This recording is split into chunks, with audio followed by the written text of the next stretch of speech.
We're going. Holy hell! I know. It's been a battle to try to do this. I know. Last night when we got on, you popped up at saying admit Matt, and I go to hit admit, and my screen just locked up. So are you using the same laptop? Yeah, the new one we got last July. Okay. So, well, you said it was kind of just a deal you found on Amazon or something like that, right? Yeah. Is that same one? Yeah. Okay. And the only thing I've used it for is the podcast. Oh, really? Okay. So I sat there. Very weird. It froze up, and then all of a sudden I get the blue screen of death. Oh no! But then you fired up today and it works fine. No, I'm actually using a different laptop right now. I had to go different. Okay, that's what I was asking if you're using that one. Oh no. Because I think you kind of went in on the expectation that other one you knew was kind of just a cheapo throwaway, but you were like, hey, it's a good price to see how long you get out of it, kind of thing. I was expecting more than like 8 months out of it, but right? Exactly. You would think so, and you would hope so, but man. But the good thing is they throw out these days, man. I'll tell you what. Yeah. Well, it comes with a 1-year warranty, so I'm going to be reaching out to see what they can do for me. Great. Yeah. No, that's awesome. Hopefully you get a full replacement. But the problem is, can you extrapolate the data from it or not? I mean, the only thing that was out there on it was like some music, which is not a big deal. I can get that back. And then just the hard copies of the podcast, but I can re-download those, so it's not a big deal. Gotcha. Okay. Cool. Well, I'm glad that you've got a plan in place to help with that issue because, yeah, that's a pain in the butt. Especially, I didn't realize it was only 8 months. That's ridiculous, dude. Yeah. That's super ridiculous. Yeah. So, all right. Well, what's going on in your world? Anything going on to share? Not really. Just trying to balance everything. Right. So, Erin's back in the office. Yeah. She told us that she had to go back in for a few days a week. Yeah. Like it's hybrid. She's hybrid, like 3 in, 2 out, or something like that. I think is what she said. Yeah, but I think she's actually going to lean to 4 days in the office because she's just getting more accomplished. Oh, really? Okay. Well, not even work stuff necessarily. It's just she's felt like the last couple months, like she doesn't go anywhere. She's at home all the time. So just being out makes her want to do things. So. Oh yeah, I know. I get that feeling because. It's a catch-22. The wonderfulness of not going out is amazing to me. But then again, I also get it where like, hey, once I'm not going out, I don't want to go out. Yeah. Inside good, outside bad, dude. Well, outside world is scary. Yeah. And she's an extrovert, so she needs like interaction with people. Oh, see, and I could talk to you and I'm good. Yeah. I'm good, man. I really am. I'm really good. I don't need to talk to anybody else. I really don't, especially at work. Yeah. I don't really need it at all. And what's funny though is if I go into the office for any reason, there's nobody there. I mean, they're there, but it's sporadic, and it's like no one has a set schedule. Like she's like some people have the 3 days in, 2 days out, and it's the same exact days. I think our group is just like I'll come in 3 days, but it might be a Monday this week and a Tuesday. And, it's all over the place. Yeah, it's just so crazy. So, but we finally hit that point where 4 drivers and 3 cars is causing an issue. So welcome to the Tierney used car lot. we're gonna make do, but I've told both the girls, I'm like, look, these are our cars. If I need you to drive me someplace, you're gonna have to. So what happened was Erin was going straight to the gym on Monday, and I was going to meet her after she got off work. Sure. Well, Madeline was going out with her grandparents to celebrate her birthday 2 months later. And then Kaylee's like, oh well, I'm supposed to be going out with my friends. I'm like, well, you can do that, but you got to drop me off at the gym first. She's like, well, can I go pick up my friend and then take you? I'm like, no, I need to get there now. She's like, and that turned into a whole thing, right? It did. She didn't say a word to me the whole 10-minute drive. I'm just like, oh, dude, this is life. Hey, deal with it. And if she wants it bad enough, she'll have some money. I know she worked. Yeah. I know she had that job for a while. Does she still work? Yeah, she still works, but she's looking for something new because it's kind of. Where's the money? But she's all this money she's made, right? the like $20 in her checking account. Oh God, dude. And it's different these days. I get it, and I want to give every teenager out there a ton of grace for the world they're growing up in. They've grown up in a shit world. Yeah. They really have. The price on everything is ridiculous. Having to survive in their teenage years or just their youth going through COVID, the fact that they had to go through that alone gives me pause to say, give these kids a ton of grace about everything. Yep. And plus just the pressures of social society because everything is the best. Everyone's living their best life ever all the time online, right? That's all you see. So I give them a ton of grace, but I also don't want to replace that with where's the drive that if you want something, you'll go get it. Because I was always like, when I was growing up, whatever car was available, because again, same with my family. You guys probably said the same with yours. Whatever car was available, you snatched the keys and you took what was left, basically. And you Yep. didn't complain, whatever it was, whether it was a grandpa mobile, a minivan, anything that you could get your hands on to drive to get you where you needed to go. Super thankful for it. And then the expectation was, if you don't like it, go buy your own. And Yeah. I did. I went and bought my own while I was still in high school. Bought my own car. you know. Yeah. So now, mind you, it was nothing special and it wasn't super expensive. But that's the problem with these kids and their cars. Everything's so damn expensive. And I begrudgingly joking about it where she's working. Where you're saying, hey, she wants to earn more money. No kid in high school should be making enough money where they could try to even buy a car these days. Yeah. At least not a junker that they found on Facebook Market or something like that. Yeah. Because they're all going to be junk there, and you don't want your child that, hey, I need them in something safe, just to at least get them around. I don't need it to be flashy, but I do need it to not fall apart on them, and let them work that hard for their first car and it fall apart on them like 8 months later after you buy something these days, right? So yeah, it's a tough situation, man. And her big issue too is she's a giver. So like, she takes her brother someplace and she buys them stuff, and I'm like, you've got to start. You got to stop doing that too. Yeah. You're spoiling your brother, plus you're blowing all your money. So I'll give you a story about that. So my son's not a giver, but he's just not a spender. He doesn't want to spend anything. Now, mind you, he's not working right now because he's not making anything, but that's a whole different story. But so I go, bro, he had a project, a volunteer thing out in Webster Groves. Okay, so that's pretty far away from where we live. Yeah. So I said, go to your grandpa's house.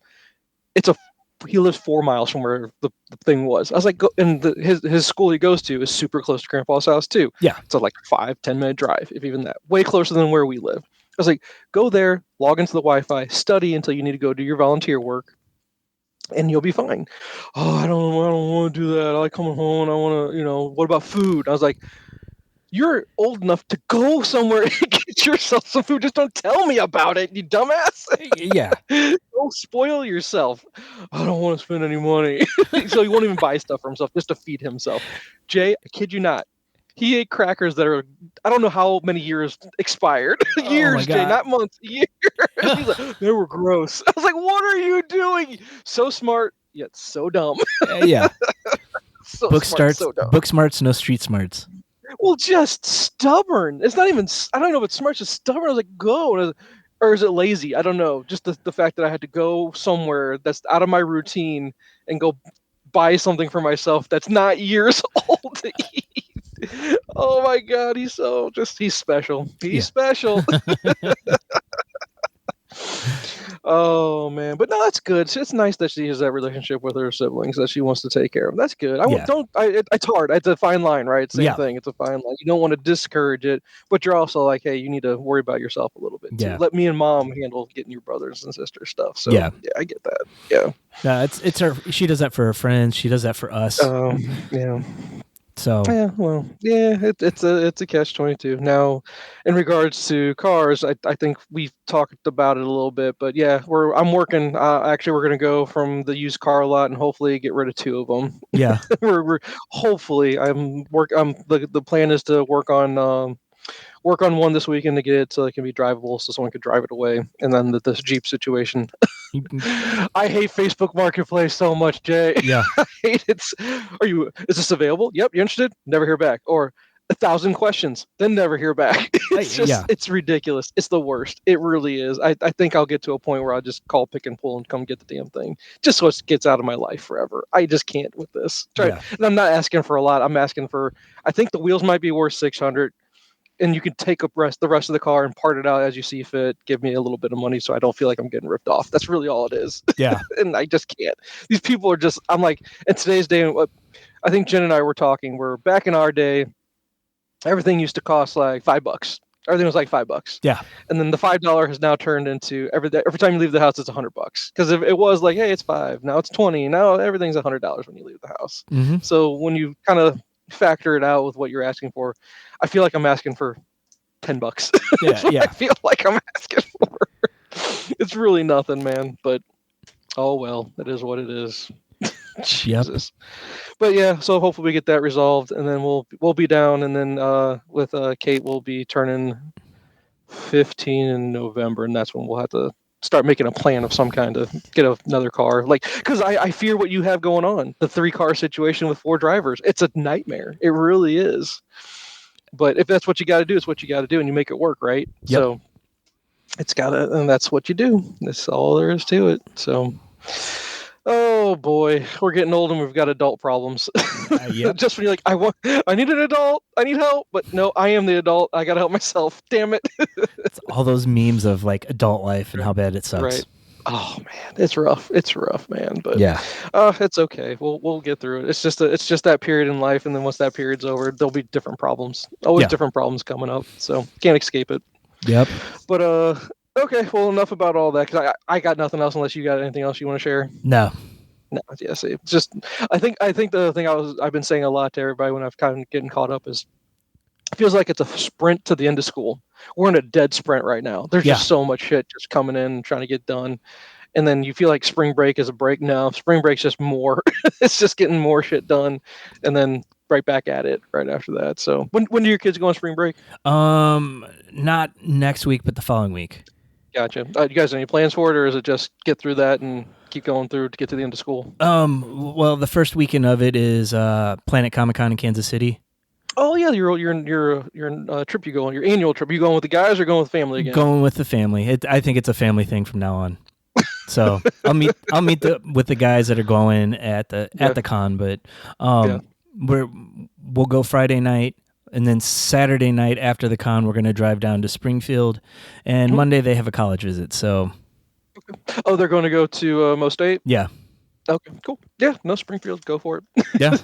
I don't know when my nephew's going down there. He's going to take a look there. I just don't know when. They're going to a lot more colleges than what we're going to. Brady just has no desire to visit that many. So yeah, hopefully it'll be a quick decision at some point and be done, because we're going on Tuesday to Mizzou.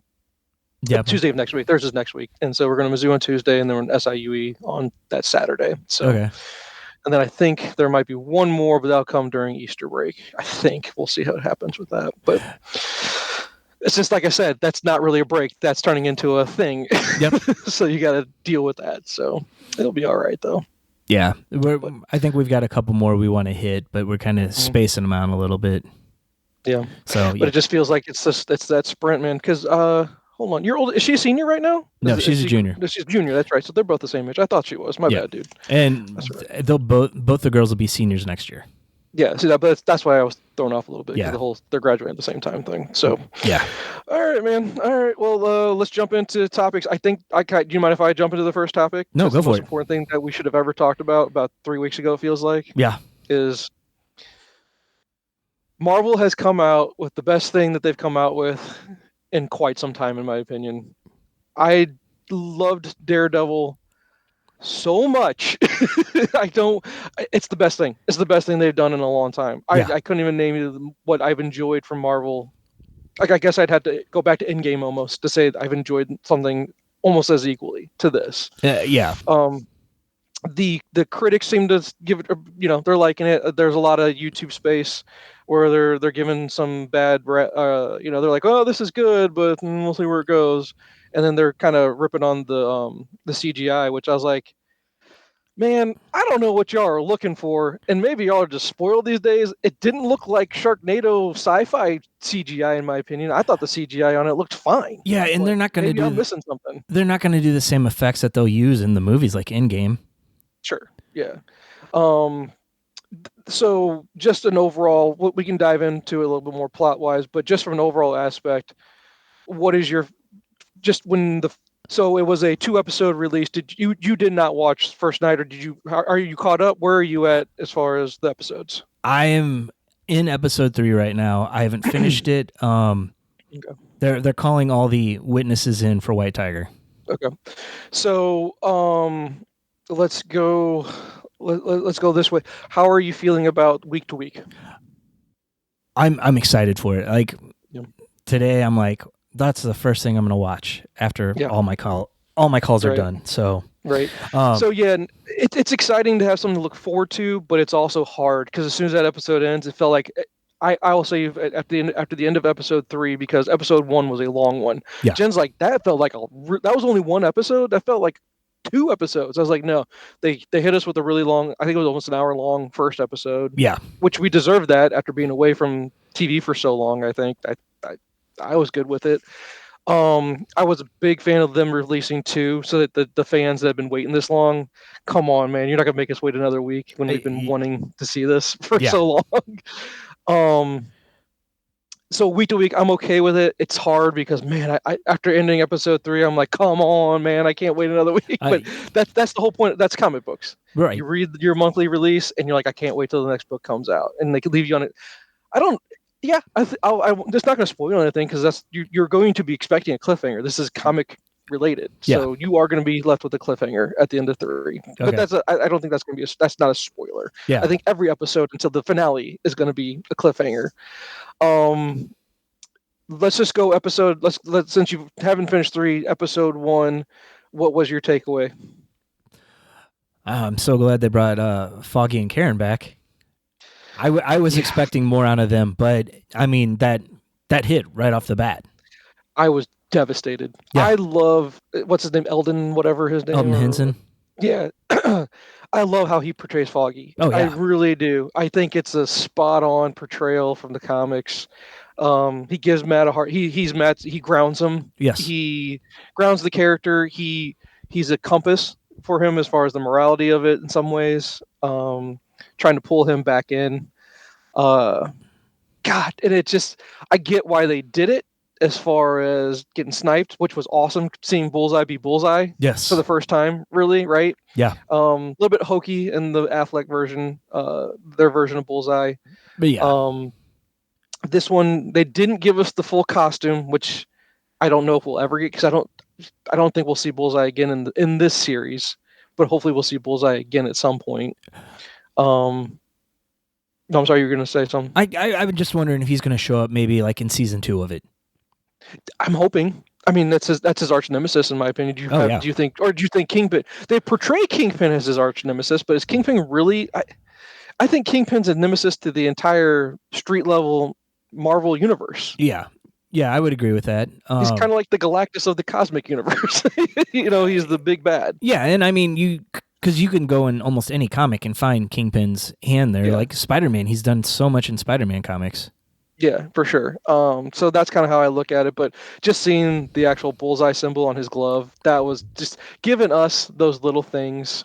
And then I hate the online just backlash because when people thought, and I guess they got hyped up and they were maybe a little disappointed, was they thought when he came swinging in on the Billy Club, they're like, oh, that's Spidey, because he looks like Spidey swinging around. And they're like, what is this? I go, okay, obviously you've never read a Daredevil comic. That's his main mode of transportation getting through New York City. As he swings, that's how he's seen in comics with Spider-Man. They both swing out into the city together. And the fact that the Billy Club is getting any love in this version of it is awesome. Yeah. And with the previous 3 seasons of the show, Netflix didn't have the same budget Marvel has with Disney.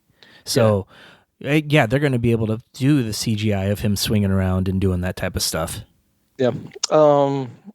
Gosh, it's just, that was awesome. Just because the only other time we've seen any awesomeness with the Billy Club was actually in the Affleck version. One of my favorite things from the Affleck version is when he's getting suited up for the first time and he does the whipping of the Billy Club around just to show the cable in there. So that's how he kind of gets around. God, it's just, I hope they really incorporate that more into this show, which I don't know if they'll be able to because of the budget constraints of kind of showing that. Yeah.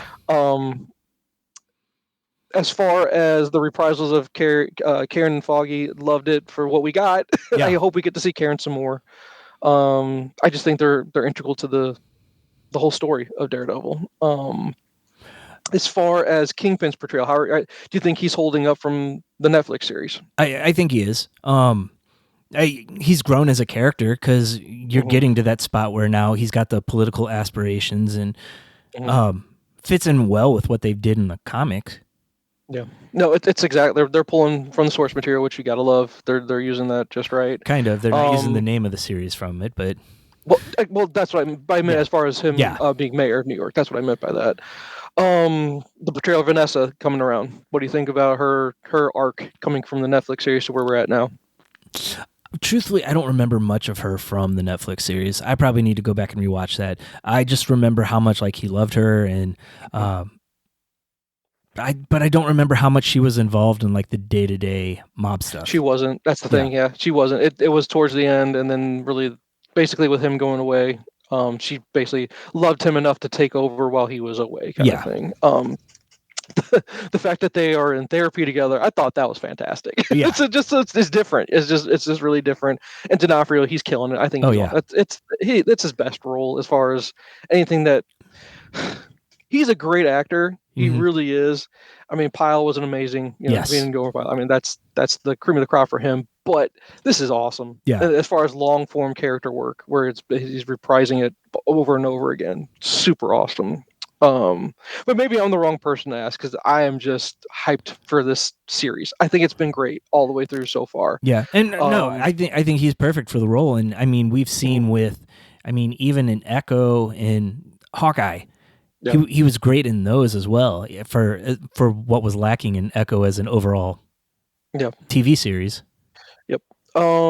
So I mean, I've watched plenty of videos on YouTube in regards to reactions of Foggy getting nailed there.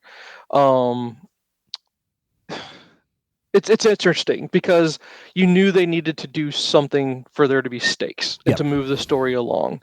There has to be something to pull you into this. And for those that enjoyed the Netflix series that are coming over, I doubt anyone is coming into Daredevil without watching the previous 3 seasons. I really doubt that. Yeah. If they are, then there's just no payoff there. The only payoff's if you're invested into the character. Yeah. Which I think a lot of people were, and that's why it was so shocking.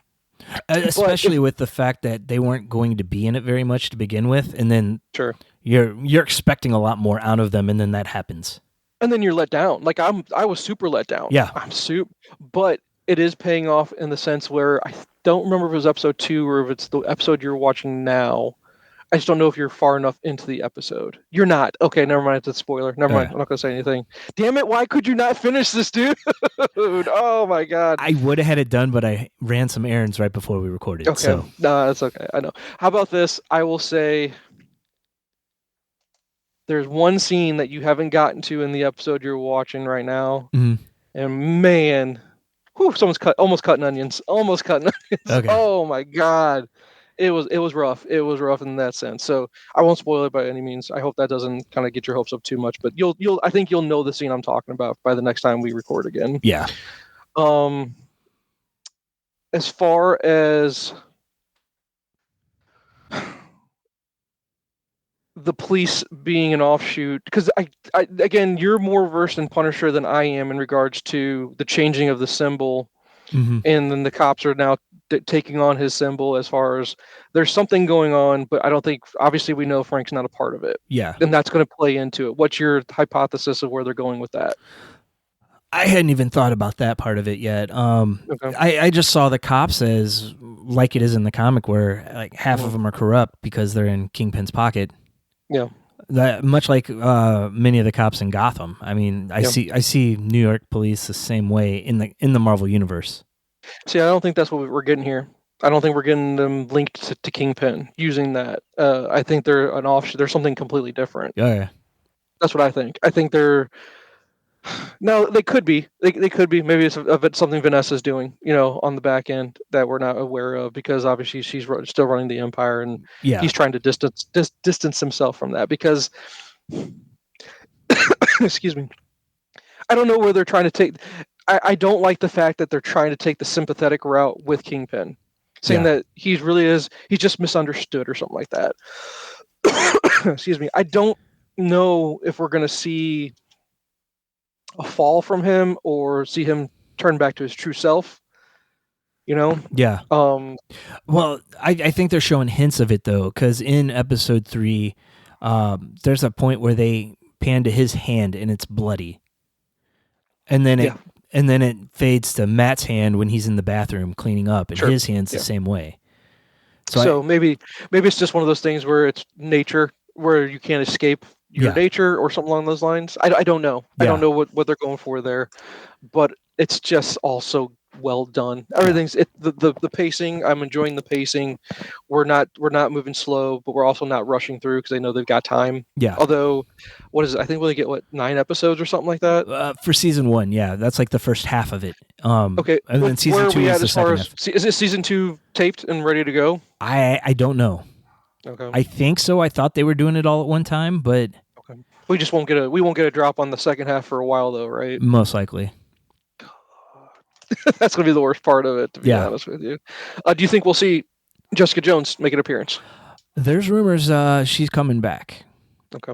So I don't know if we'll see her in this or in something else down the line, but yeah, Kristen Ritter is rumored to be coming back. Okay. And I think they would distance themselves from Iron Fist. I would think so recast. Too. Yeah, but Mike Coulter said he hasn't heard anything about coming back as Luke Cage either. So I would, but if you got Jessica, I would think you'd get Luke. But who knows? Yeah. Who knows what we'll get? So overall, just your first two, how would you rate it? Let's say 5 Billy Clubs. Out of 5 Billy Clubs, how many do you give the first 2 episodes? Probably 4.5. Yeah. I can't give it a 5 just because I want Karen and Foggy. I do, and I don't like what they did to Ben. I was not a fan of that in the original series with Ben Urich. Yeah. Ben Urich's a staple. He's a staple, and the fact that they killed him off in the other series, but they're trying to basically replace him with a, they're going the Cartman route. Yeah. I was thinking more T'Challa by using his son as the new focal point. Yeah. Yeah. No, it's just with this BB News or whatever they're doing. Whatever, it's cool. I think I get what they're trying to do there, but whatever. That's why it doesn't get a perfect 5 for me. I don't like that, and that's all. That's my biggest gripe so far. The other biggest gripe is I just want to be able to watch more. It's one of those where I would be done with the series by now already. Yeah. I probably would have watched all of it right away. Oh yeah. So, here's a question for you though about it. Sure. We heard all the early rumors that they reshot because it was a legal procedural, not a Daredevil show. Mm-hmm. Don't you feel like that's kind of how it's been so far? Because we see him at the beginning of the show and then we don't see him in costume again. It makes you wonder what they've changed. I agree. Yeah, I think I have to agree with that so far. But again, we're only 3 episodes in. Right. We're only 3, and so do you say it's a legal procedural just because a third of it is a legal procedural to this point, or? If you look at it from a whole, maybe we'll see a little bit something different going forward. I don't know. I'm enjoying it though because I like legal procedurals. You know, I don't mind them. But and there's enough action so far to keep me locked in. Like there's plenty of action in episode 1. I'm trying to remember a big action piece in the second episode. There's a little bit. I remember him fighting the cops at the end. Yeah, exactly. So there's that big fight where that was pretty gruesome. This is definitely wow that Disney allows it, on their service, but they let Deadpool on, so they're gonna let anything happen now at this point. And the third episode, I'm trying to think of any major action pieces. No, it was more legal than anything that I can think of. And he fought he fought the cops at the end of episode 2, which dude, the elbow break was phenomenal. Yes. Phenomenal. Jen was like, that's brutal. And I was like, oh yeah, it was. Yeah. So yeah, crazy. That was crazy. But there was also the other fight with the client that they took on. What was that first episode? And maybe I'm just mixing the two up. That might have been first episode. I'm hoping you remember the scene with the eyeball. Tell me you remember. That's the part I was talking about. Yeah. Was that first or second episode? I don't remember now. So yeah, it's kind of all they both run together one big series now. Yeah. So, so the other thing that was apparently cut out that they added in was the death of Foggy. All the Foggy and Karen stuff was going to happen off screen. Okay. Well, I guess. Well, we've got Karen on just a little bit off screen. I know that we got that phone call. Yeah. But maybe they'll come back later. Maybe not they. Unless you'd like to share the rumor that you sent me, which was mind blowing. Which would be awesome. There was a story arc in Daredevil where Foggy was killed. Matt heard his heart stop, just like they did in the show. But apparently Vanessa I guess saved him. I don't know exactly, but Foggy was alive. Mm-hmm. It was all faked, and I just don't see them trying to do a story arc like that on the show. Well, we wouldn't know yet why Vanessa would want to do that. Right. I mean, maybe it unfolds slowly. Maybe we get to it. So from a theory standpoint, without reading the source material, maybe it was her push to get Kingpin into politics, because after that, I mean, it was a 1-year jump. Mm-hmm. So at that point, he's running for mayor already. So maybe and then it's her plan for additional power for her empire, because that's what she's trying, and she wants to have. I think she wants to have value and worth, and she's like, I turned this into, everything was working great when I was doing it. There was less fighting, less gang warfare going on, I guess. Well, maybe not. I don't. Well, I think remember. I love that part where he comes in when the garage door, or whatever that door is, it slides open. Yeah. All of a sudden, everyone just shuts the hell up. It just took him being the Kingpin. Yep. Even though he's trying to get away from that, it would be interesting. It gives me Foggy back, and I'm hoping for it. But the other little tidbit that you gave me, which was awesome, that little nugget about the address on the window or something like that. Yes, like that was 468 or something like that, right? The issue number that it happened. See, and is that just a cheeky little nod from the producers going, this is for the true comic fans that will dig deep enough to find that? Or is this really saying, hey, this is where we're going with this? Yeah. I don't know. I mean, because Marvel's gone both ways on the Marvel app, are you able to get access to that issue? Yeah, actually, I probably should go check it out. I'm going to recommend you go check it out. Okay. See what happens. Or maybe not, because maybe that's a spoiler. Maybe you don't want to know what happens. Yeah, maybe I wait. I would say wait till it ends, then go back and read it and go, oh man, it was there the whole time, kind of thing. Which that's pretty cool. Yeah, that was pretty. The fact that guy was able to find that. Oh, I know. Because how many guys our age were reading issue 468? That's way before my time. Unless you go back and read all that. Yeah. Which I guess there's enough nerds that do it, But I struggle with all the old stuff. I've told you that multiple times. Yeah. I really have a hard time with all the old. The artwork just isn't what it is today, and just so much exposition spoken on, or written. It's just like, god dang, dude. Yeah. But yeah. Okay. No, I love it. I think it's a great return to a great character that. I mean, when I was first really getting into comics, that was the one book where I didn't know anything about the character, but you recommended it hardcore. Mm-hmm. And man, am I glad I jumped on at the most perfect time. I jumped on for the Smith run. Yeah, and the Marvel Knights relaunch. Correct. I jumped on for that, which was phenomenal. Mm-hmm. But then that just spilled over into the Bendis run. Yeah. Talk about a great time. Just by luck coming into the character. Oh, yeah. You go from the Smith run to the Bendis run, which then flowed into the Brubaker run, which was unreal. And then from there, there's just so many other writers that had taken. Like I enjoyed the Soul run, which we're going to get a little back. They planted the seed for the Soul run for the character that was in his. But you have his, and you have Wade's run. There's some. I haven't read the Zdarsky run, but I've only heard amazing things about it. It's so good. So I'm probably leaving a few writers out here and there. There was a David Mack and Bob Gale did little arcs in there with Bendis, because that's when Echo was introduced. Echo was a David Mack. Yeah, I remember that. But just amazing work from you're talking about when was the Smith release? Was that in 98 maybe or something like that? Yeah, 98. I was in college. I got it because I got a subscription and had it sent to my mailbox at school.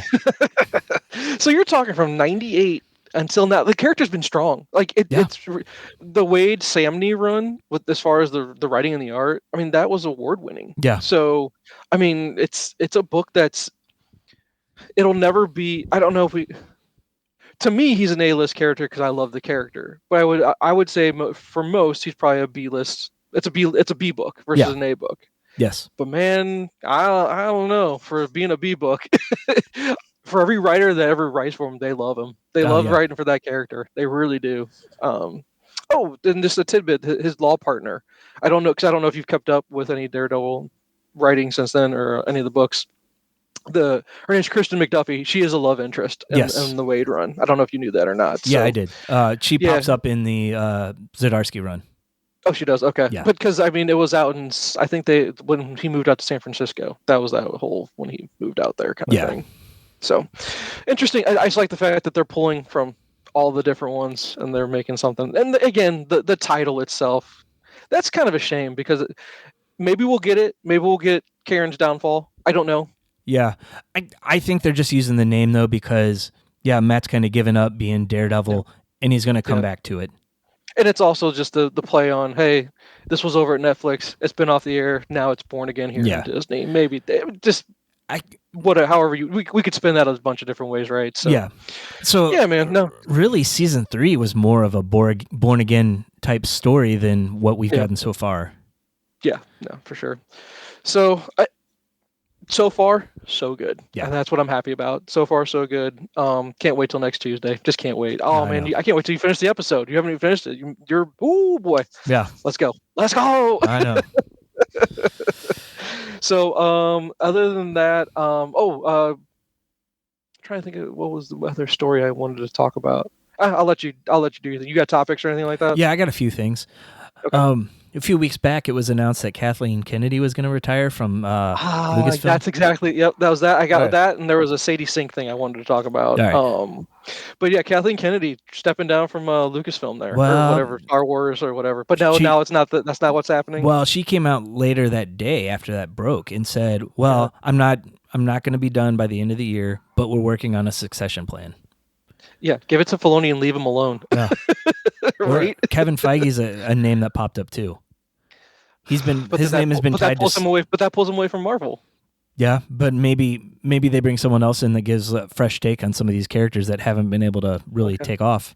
All right, so discussion that's a great segue into a discussion. Who do you have for Feige's successor? God, I couldn't even tell you. Like James Gunn might have been the guy, but he's doing DC now. Oh no, yeah, he's going, man. Yeah, and maybe he does this thing at DC for a little bit and he comes back. Yeah, could be. Maybe. I don't know. But let's say Gunn's not. He's off the table. So who else do you got?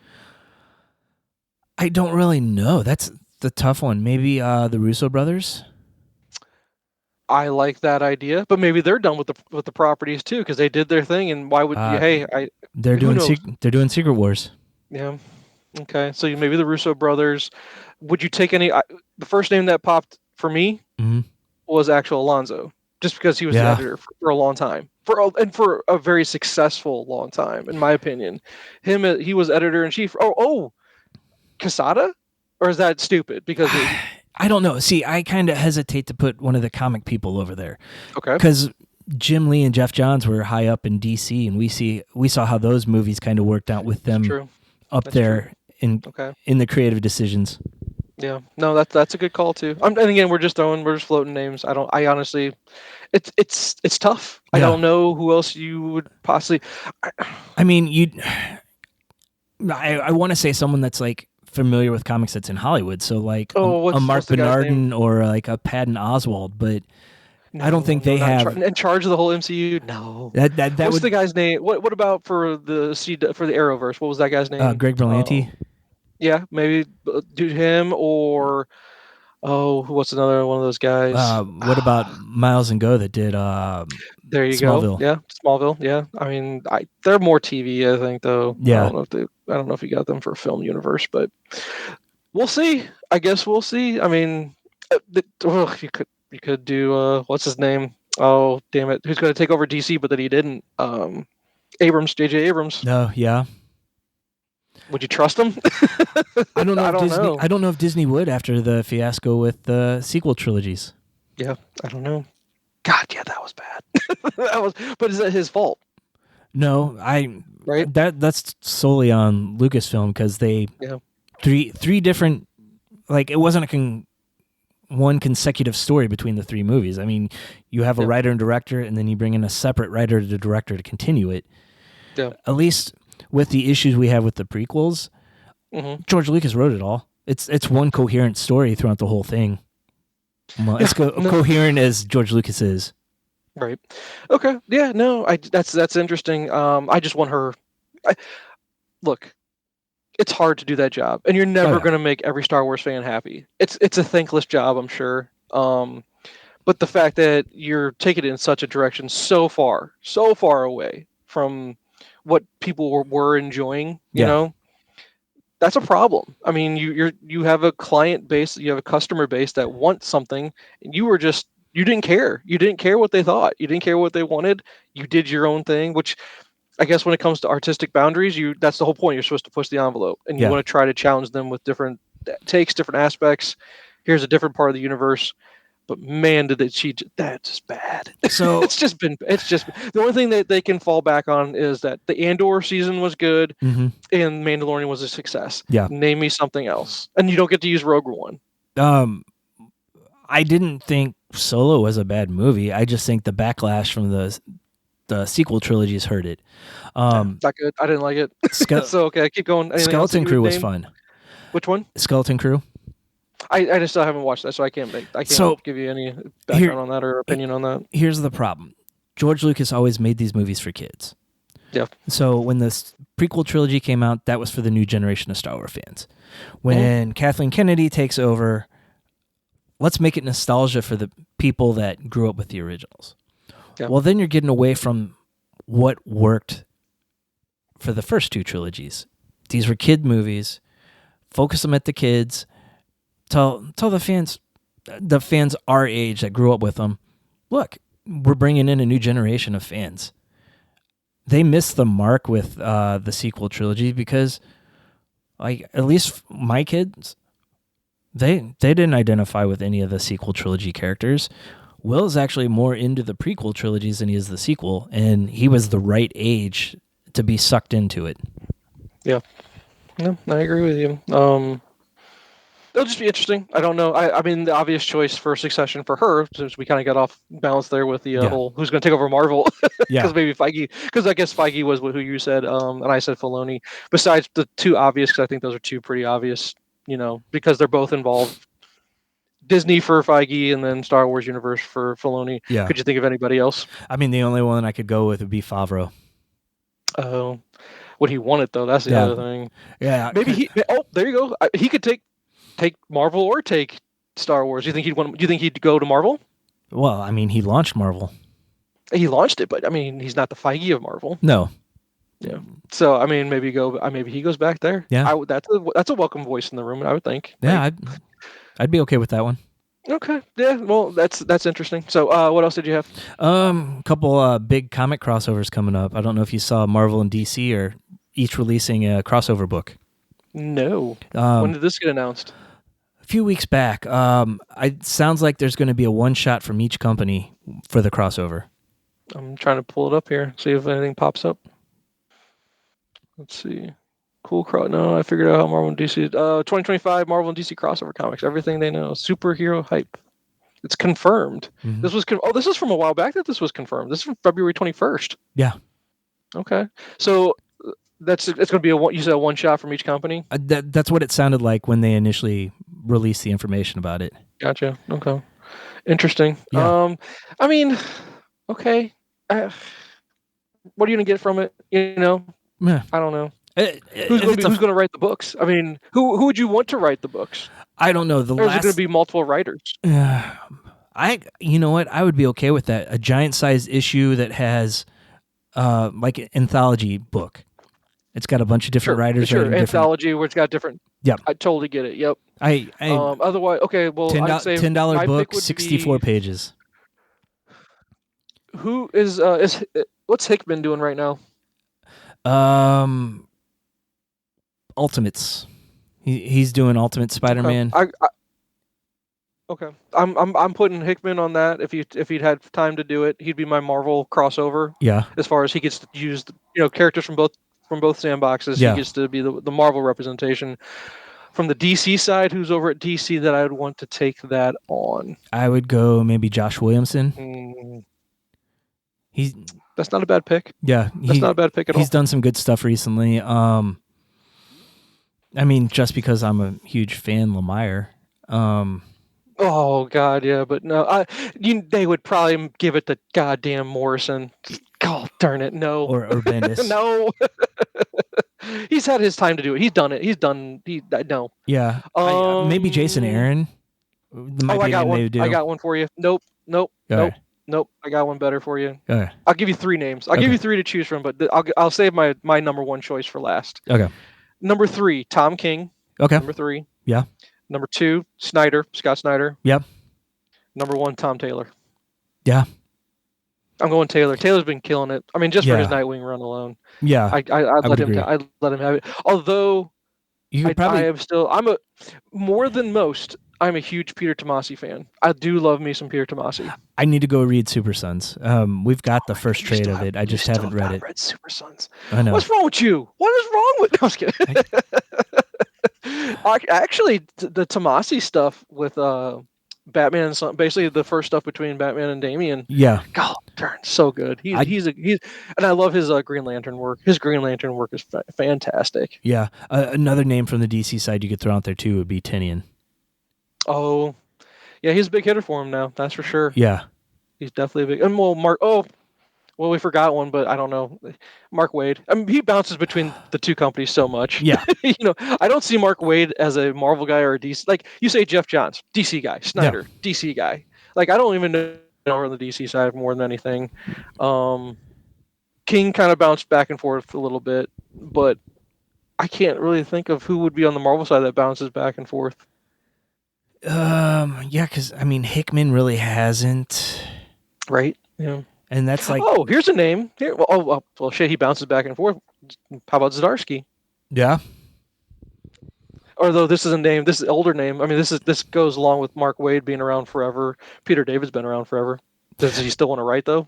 I don't even know if he's writing anything. No, he's not. He's been pretty sick. In fact, I don't know if he won't make it through the year, you think, kind of thing? It's been pretty bad recently, so I don't know. Okay, so how about out of my top 3? So I vote Hickman to represent the Marvel side. Yeah. And maybe that's a collaboration. Maybe you do one big book and you have 2 writers, 1 artist kind of thing. That's been done before. Yeah. With 2 writers. But you team up Hickman with, who do you want to team him up with out of my top 3? I would probably go Tom Taylor. You would? Okay. Although I love Snyder. I do love me some Scott Snyder. Yeah. Oh, and the Tynion, you're a big Tynion guy too. Yeah. So, I mean, I'm not as big a Tynion guy because he's had a lot of misses too that I've not been a big fan of. I think I lean more towards him for his creator-owned stuff than necessarily correct. Big yeah, two you're stuff. a big fan of, instead of his actual, DC stuff. I get you on that. So, all right. That's interesting news. I'd be curious about where it's going to go. It's not an ongoing, it's just going to be, like you said, basically a one-shot, but from each company. Yeah. Okay. At least that's what they initially said. Okay. So there is one other comic crossover. Archie's going to cross over with Jay and Silent Bob. What? Yep. Talk about 2 ends of the spectrum that don't make a lick of sense, but okay. I know. You know what? Wow. I'll buy it. Dude, Kevin Smith, he's off weed, and he's back. It seems like he's back to being, more creative, I guess, and not just creating crap. Yeah. Right? Or Which, at least, again, I'm a much bigger fan of the 430 movie than you are. But if it's any indication of where his writing is at, where his head is for his writing, then let him maybe dip his toe back into comics, but get away from the Jay and Bob stuff. Yeah. Get away from it for a little bit. I think that's his problem, is he's so stuck in his own world. And I get it. He's like, I'm going to make what I want to make and what makes me happy. Yeah. Totally get it. But he does have a fan base that wants to see his take on characters. Yeah. You know what I mean? If he ever wanted to dip his toe back in the Green Arrow world, people will buy that Green Arrow book so fast, it's not even funny. He's got other comic stuff coming out, and I think some of it's going to be in DC. Okay. He's teased Big 2 stuff, but I think DC is what he's going to do. All right. Well, I mean, yeah, he's a DC guy, that's for sure. But okay, we'll see. But I know you'll pick it up, or you'll at least look into it somehow. you'll read it in the shop or something along those lines. I would never buy it. It's just not for me.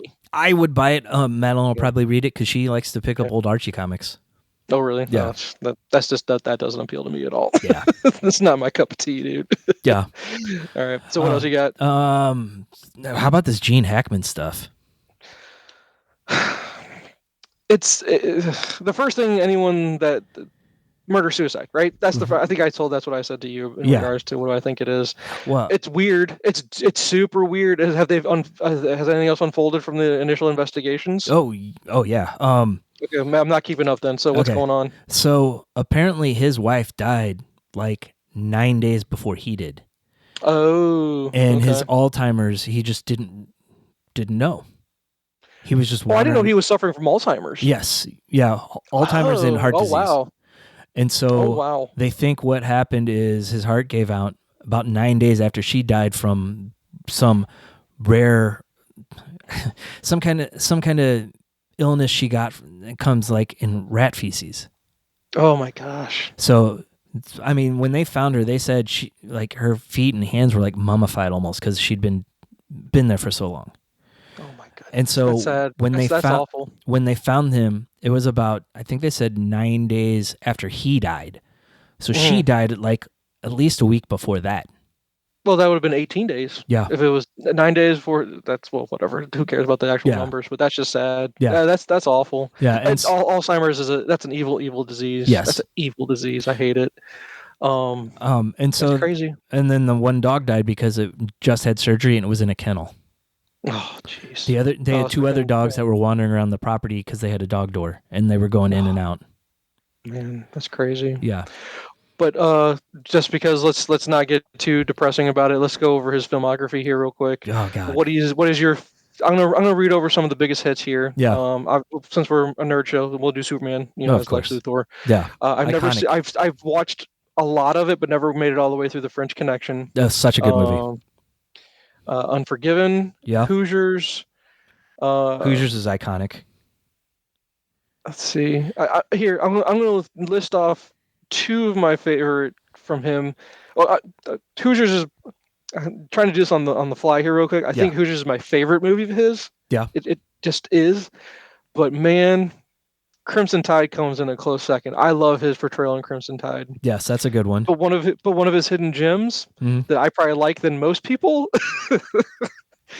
The Replacements, man. I love The Replacements. Yes. I really do. It's such a good sports movie. That movie's great. It's one of Keanu's. I love Keanu in it. Yeah.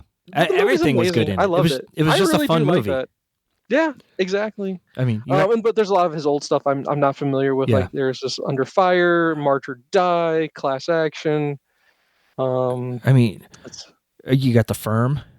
The Firm, yep, that's on here. The Firm, Absolute. I don't remember him in Absolute Power, but that's a Eastwood movie. Yeah. Behind him, I mean, he had a brief little snippet there in Young Frankenstein, but that's one of the funnier parts in the movie. Oh yeah, we actually just watched that recently, and Will cracked up the whole time he was on screen. Oh my God, Young Frankenstein is so good. Yeah. The Quick and the Dead. I mean, God, The Quick and the Dead has so many good actors in it. Yeah. It's got Crow, DiCaprio, and Gene Hackman. Yeah. I mean, I know it was more of a Sharon Stone thing because I guess it was right during her time with Basic Instinct, and they're trying to throw her into the stuff because people were kind of obsessed with her for that little bit. But man, that's some heavy hitters in that movie. Yeah. Runaway Jury's on Netflix right now. I need to revisit that. The book's amazing. If you've never read the book, skip the movie to read the book. Okay, yeah, I haven't read it. But you're not a Grisham guy, though, are you? Not really. I've read some, but it's been a long time. It's a good book, though. I can recommend it to you. I mean, if you want to, it's his stuff's fun to get through. It's fast. It's not anything that'll make you. Because here's another Grisham one. He was in the chamber, so I guess he grabbed some Grisham property there. Yeah, Bridge Too Far. There you go. There's another one. Get Shorty. I'm not a Get Shorty guy. I didn't like that much. You like it? I did. I also read the book. I read a lot of Elmore Leonard stuff at the time. So, he was in the Birdcage. Yeah, Birdcage. Yeah. That was a good one. Wyatt Earp. No one liked Wyatt Earp though because Costner in his 3-hour movies. Yeah. Enemy of the State. I love Enemy of the State. I love that movie. He's so good in it. Yeah. Oh, it's one of those where people are like, Enemy of the State. I was like, I freaking love Enemy of the State. I don't care what anybody says. Yeah. Oh, this is your movie, but obviously not mine. Royal Tenenbaums. Yes, I loved him in that. Of course you did. Yeah. Oh man. I mean, so Heartbreakers it's a sad wasn't a bad story movie. though, man. Crazy. Yeah. You still there with me? Oh, yeah. Sorry, I thought I lost you. Okay. No, I was saying Heartbreakers wasn't a bad movie either. Heartbreakers. That's right. Well, that's got Jennifer Love Hewitt in it, my friend. Am I thinking of the right one? Yep. God, and Jason Lee. Sorry. Oh man, I think she was on that list I sent that one time. Did she win? I don't remember if she won that round. Yeah, I don't remember either. I don't remember who won that round. Yeah. I'm gonna have to. I like that game. That's a fun game. I'll send something out today. All right, I got totally off topic. No one's gonna understand what we're talking about. Regardless, let's move on. Okay, Gene Hackman. What you got? Anything else besides that? One last thing, and this is breaking news. Sure. Yeah. Jeff Daniels is joining the cast of Shrinking as Jason Segel's dad. I love that so much. It's not even funny. Because Shrinking okay. I didn't keep up. We didn't. We've missed we should be doing an Oscars episode, which we didn't do. Yeah. Nothing for Golden Globes. Nothing for I guess Emmy season came and went. I guess. I guess we missed that stuff. The Shrinking win awards because it better have because it's probably one of the best properties on TV. Gosh, I don't know. It should have. The fact that Apple TV was able to uncover, discover Ted Lasso and Shrinking. Well, they've got 2 huge home runs. Well, that's amazing. The same creator though, so I think I don't know if he's working exclusively with them, but wait, Ted Lasso creator is also the creator of Shrinking. That's awesome. Bill Lawrence. That's Scrubs. That's my boy from Scrubs. Oh, that guy. He's talented. He is. Look at that guy. That's awesome. But yeah, no, Jeff Daniels is so underrated. Although there is a show I have not watched yet because shows take too long to get through. Yeah. But I've heard his performance on a Netflix show called like Godless or something like that. It's a Western based show. Here, hold on. Let me pull up Jeff Daniels here real quick. Pretty sure that's what it's called. I've heard it's really good. Let me see if that's what it is though. Yeah, Godless. It's on because then you might be thinking of something. I don't remember if it was Newsroom is not the one I'm thinking of, but I don't know if it's a movie or a series, but it's called A Man in Full, and that's one of his newer properties as well. Yeah, I don't know. Looking at Shrinking, it did not win any of the big awards. It looked like it was nominated for a lot. Of course it was, but come on, guys, that's such a good show. But that's amazing casting. Yeah, nice job, Jason Segel. Well, I don't know if he's in part of the casting process or not, but Jeff Daniels he's an American gem. He just is. I'm a big Daniels fan. Yeah, I am too. Awesome. One of his best performances, but people don't love the movie as much as they should. Arachnophobia. He's amazing in it. Yeah, I love that, and I love his portrayal in that movie. It's really good. Yeah. Looks like Bill Lawrence also created Bad Monkey on Apple TV. Is that the one with Vince Vaughn? Yeah, have you watched it? I've watched some episodes of it. It was pretty good. I need to go back and finish it. I haven't. I think Jen started it, but we never went back to it. I haven't watched a single second of it. I didn't know that Bill Lawrence was involved with it. Yeah, he wrote episodes of Spin City with Michael J. Fox. Spin City was a great show. Oh. I love Spin City. Yeah, were you a Spin City guy? Yes, I was. I mean, anything Michael J. Fox did, I was in on. Right. Nice. He wrote some Friends. He wrote some Boy Meets World. Boy Meets World. That's a great show. I'm a big fan of it. Yeah. So, all right, man. No, right. that was big news. Okay, the news I was going to share was Sadie Sink, her fame is from Stranger Things. Yeah. But she was also, I thought her performance in The Whale was phenomenal. Yes. But I also recently saw her in a movie called Dear Zoe. Okay. Just a nothing movie that's on Amazon. I don't know how the algorithm saw that I was depressed or something like that and said, watch more depressing shit. Yeah. And she was phenomenal in it. And so, but the rumor I heard yesterday was for the next installment of Spider-Man, she is going to be cast as Unnamed. We don't know who she's going to play. And the obvious rumor, well, the thing is, when you think of her, is, well, okay, she's a redheaded actress, so she's going to be Mary Jane. But but that's not the case. They think she's going to be Jean Grey. But why would Jean Grey show up in a Spider-Man movie would be my question. Yeah. So I don't know. Which would you prefer? If you were to cast her, she's going to be part of this, but she's an up-and-coming actress. People seem to like her portrayals. Do you think she's a Jean Grey, or do you think she's a Mary Jane? Gosh, I don't. I just think Jean Grey would be miscast there. They could go old school cartoon and do Firestar. Yeah, you could do that too. Or since they've already changed up MJ, they could make her Gwen. They could, because that's the thing with the Tom Holland version. He's still. But he's out of his teenage phase, and that was when you should have Gwen. Yeah. But I guess, was MJ supposed to replace so is MJ just really an amalgamation of Mary Jane and Gwen, and they're just now we're just going to move forward? Or who was she supposed to be? I don't know. You know what I mean? Yeah, she's just different, but this is just, it's what universe are we supposed to say that Tom Holland's in? You know, Yeah. is he in the same? I don't know. I don't know. But the fact that they're saying how she could have one of those two roles, I'm like, those are two big roles. That's getting your foot in the door in the MCU world. That's a big deal. So she's an up and comer there. So yeah. And I've also there's this other movie. Well, I pulled her up just to try to remember the name of the movie I watched on Amazon. Mm-hmm. There's this movie coming out called Odessa. Okay. And apparently it's supposed to just melt your face. It's supposed to be pretty awesome. Okay. Let's see. It's the description that first pops up when you look at it is a farm girl is on an epic quest to recover a cherished family heirloom. And then it also says an American post-apocalyptic musical drama film written and directed by Jeremy Jasper. I don't know who Jeremy Jasper is. Yeah. But it's supposed to be an epic rock opera. So I'm like, okay, well, let's see what this weird shit's about. I don't have a clue. I think I'm in.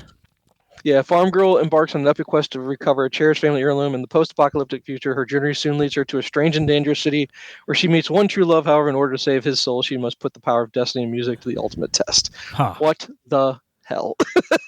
I don't know what we're getting into here, but man, the cover, she just looks like a badass. It's like she's shredding from the 80s, dude. Nice. She's just shredding on a guitar.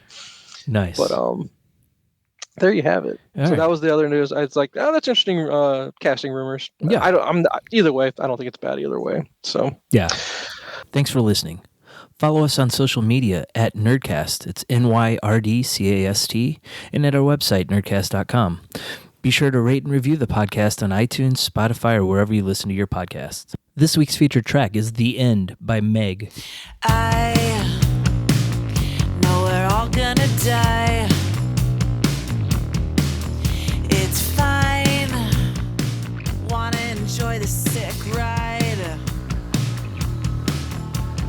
You make me insane. Crawling in my brain. This is the end. And I don't wanna go home. You're in my head. Thought I was living alone. Well, you want me to be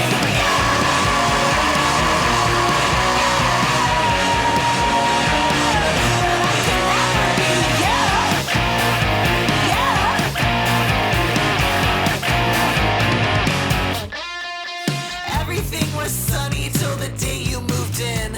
You make my head feel scary, now I gotta pay the rent. It's you. Where the hell did I go? I just wanna throw a party, but you gotta steal the show.